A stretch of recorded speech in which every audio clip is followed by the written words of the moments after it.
Today, ang recipe po na aking lulutuin ay sambales balbakwa. Okay, samahan niyo ako mga kaibigan sa pagluluto nito.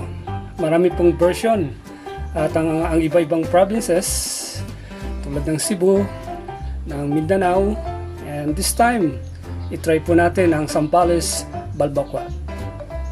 Tatlong klaseng meat ang gagamitin ko dito. Una, ito pong balat ng baka, hiniwa-hiwa ko na. Sunod, itong ox tripe or tuwalya ng baka rin. And then itong karne ng baka. So yan po ang tatlong klase ng meat na luluto ko na balbakwa. So ang gagawin ko muna ay pakukuluan ko ito at then itatapon ko yung pinagpakuluan. Pagkatapos noon ay ipe-pressure cooker ko na siya. Lalagyan ko lang ito ng luya, isang kutsarang asin, and then isang kutsarang suka din. Haluin kong konti. Tatakpan ko at pakukulang ko ito ng mga 3 to 4 minutes. So kumulo na mga kaibigan. Now ay lilipat ko yung ating mga sahog sa pressure cooker. Now huhugasan ko muna ito para talaga malis yung amoy niya.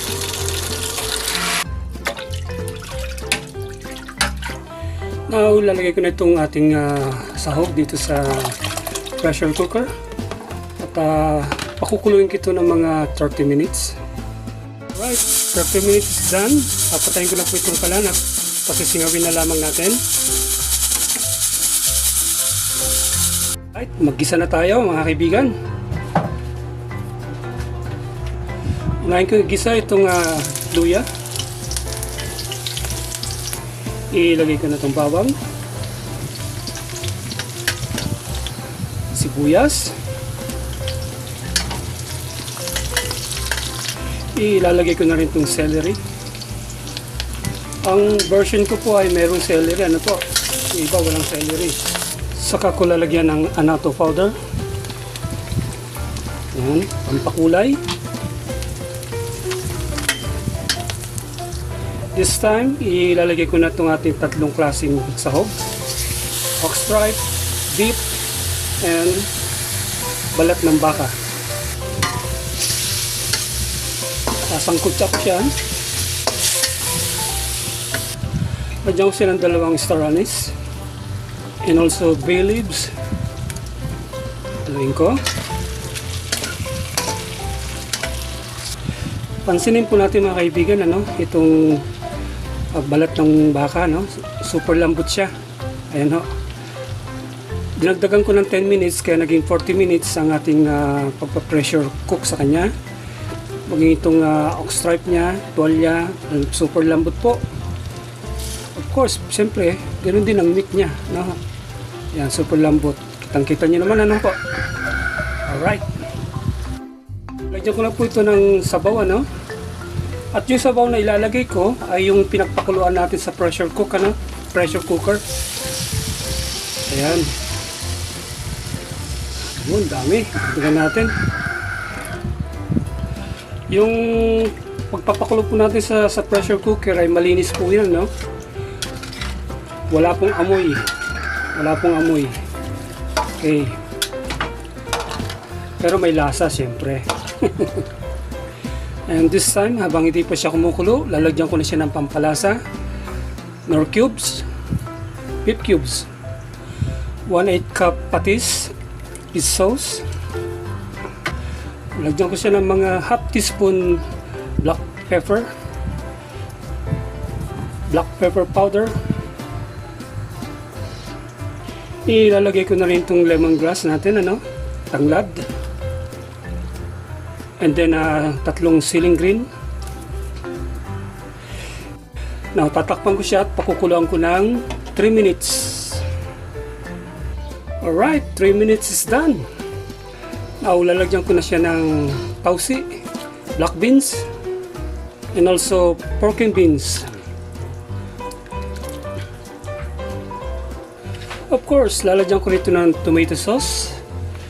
Yan, para kumpletong-kumpleto po ang ricado ng ating balbacoa. Lalagyan ko rito ng tomato paste. 2 kutsara, 1, 2. Okay. Lalagyan ko rin siya ng green peas, 1 lata na maliit. And then, lalagay ko na rin itong ating bell peppers, green and red. Lalagyan ko siya ng 1 tablespoon vinegar. Tatakpan ko at pakukulin ko ng saglit lamang para maluto yung bell peppers. So, okay na po ito. Finally, ilalagay ko na po itong leeks. Yan po yung panghuling sangkap niya. 1 bagyang halo lamang. Mainhin na halo, Mainhin lamang. Yan, okay. So, nakita niyo po kung anong tsura ng ating balbacoa. Sambales balbacoa. Naway, titikman ko na po ito. Grabe mga kaibigan. Super sarap po. So ito pong ating Sambales balbacoa ay very special po siya, Nakita nyo naman yung mga ricado, sangkap na aking inilagay. Po? Pinangalanan ko Sambales because I'm from Sambales. Ang ibang mga probinsya may kanya-kanyang pangalan, tulad ng Mindanao nga po, ganyan, Cebu. Pero ako siyempre taga Sambales ako. I would like to promote my province. Kaya nga itong recipe na ito, ang ipinangalan ko po ay Sambales balbacoa or Special Sambales balbacoa. So masarap pong lasa niya at tama-tama po, 12:05 na, pananghalian na, naihabol din po natin itong ating balbacoa. Halika po kayo mga kaibigan. Kain na po tayo. At maraming salamat po sa inyong panonood, sa inyong suporta. Maraming salamat po.